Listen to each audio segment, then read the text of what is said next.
একটি জঙ্গলে একদিন প্রচণ্ড ঝড় বৃষ্টি হতে থাকে। চারিদিকে মেঘের গর্জন শুনতে পাওয়া যায়। ঝড়ের আবহাওয়ায় চারিদিকের গাছপালা যেন দুলতে শুরু করেছে। ঠিক সেই পরিস্থিতিতে একটি নদীর ওপরে একটি গাছে দুটি বাদর বসেছিল। একটি বাদর আরেকটি বাদরের মনের শক্তি যোগাচ্ছিল। ঠিক সেই সময় ওপরওয়ালা একটি ভবিষ্যৎবাণী করে, এখন থেকে 3 সেকেন্ডের মধ্যে যদি কোনো বাদর নদীর জলের মধ্যে ঝাঁপ দেয়, তাহলে এই পুরো জঙ্গলে রাজা তাকে বানানো হবে। ঠিক এই কথা শুনে দুটো বাদরের মধ্যে একটা বাদর তুরন্ত সেই জলের মধ্যে ঝাঁপ দেয়, আর একটি বাদর সেই ডালেই বসে থাকে। যে বাদরটি জলের মধ্যে ঝাঁপ দিয়েছিল, কিছু সময় পরে সে একটি ছড়ি হাতে নিয়ে জলের থেকে উঠে আসে। তার মাথায় ছিল সোনার হীরের মুকুট বসানো পাগড়ি। সে সেই পুরো জঙ্গলের রাজা হয়ে গেছে।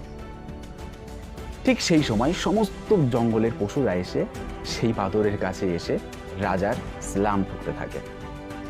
এই মতো অবস্থায় সেই বাদরটির কথা মনে পড়ে, যে বাদরটি ঠিক ওই ডালে বসেছিল।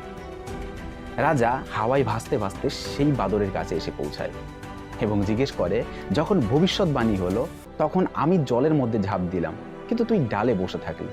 তুইও তো জলে ঝাঁপ দিতে পারতি, কিন্তু কেন ঝাঁপ দিলি না? তখন বাদরটি উত্তর দেয়, আমি এটাই মনে মনে ভাবছিলাম, যদি ভবিষ্যৎবাণী সত্যি না হয়, যদি এটা আদৌ কাজ না করে, তার জন্যে আমি জলে ঝাঁপ দিই। যে বাদরটি রাজা হয়েছিল সে উত্তর দেয়, যদি তুই জলে ঝাঁপই দিতি তাহলে কি হতো? যদি তুই রাজা নাই হতি তাহলে বাদরই তো থাকতি। কোনো পরিবর্তন তোর জীবনে কি আসতো? না।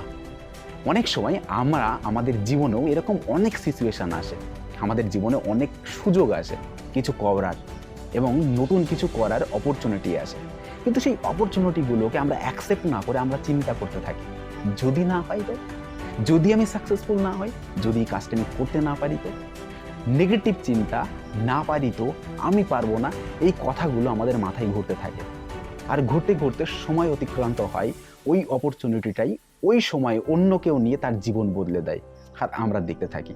আর আমরা বাঙালিরা একটা কথাই নিজেদেরকে বলি, ওর ভাগ্যে ছিল তাই ও সফল হয়েছে, ওর সময় ভালো যাচ্ছে, আমার কপালটাই খারাপ, আমাকে ভগবান ওপরওয়ালা কিছু দেয়নি। আর এই বলে আমরা নিজেদেরকে কোসতে থাকি, আমরা সারা জীবন আনসাকসেসফুল হয়ে থাকি। কিন্তু আজ থেকে আপনি এই মাইন্ড সেট আপ করে নিন, নেগেটিভ থট আজকে থেকে ব্রেন থেকে আউট করবেন। যখনই নতুন কোনো অপরচুনিটি আসবে, নতুন কিছু করার সুযোগ আসবে, তখনই সেটাকে অ্যাকসেপ্ট করে করা শুরু করবেন। কারণ আপনি যদি ইউনিক হতে চান, তাহলে সঠিক সময়ে সঠিক ডিসিশন নিতে হবে। সেই ডিসিশনই আপনাকে সফল বানাবে। মনে রাখবেন, সফলতা কোনোদিন আপনার সিদ্ধান্ত নেবে না, কিন্তু একটা সিদ্ধান্তই আপনাকে সফল বানাতে পারে।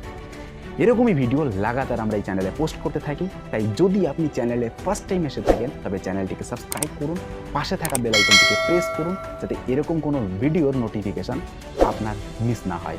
দেখা হচ্ছে খুব তাড়াতাড়ি নতুন একটা ভিডিও নিয়ে। তত সময় সুস্থ থাকুন, ভালো থাকুন আর নিজের খেয়াল রাখুন।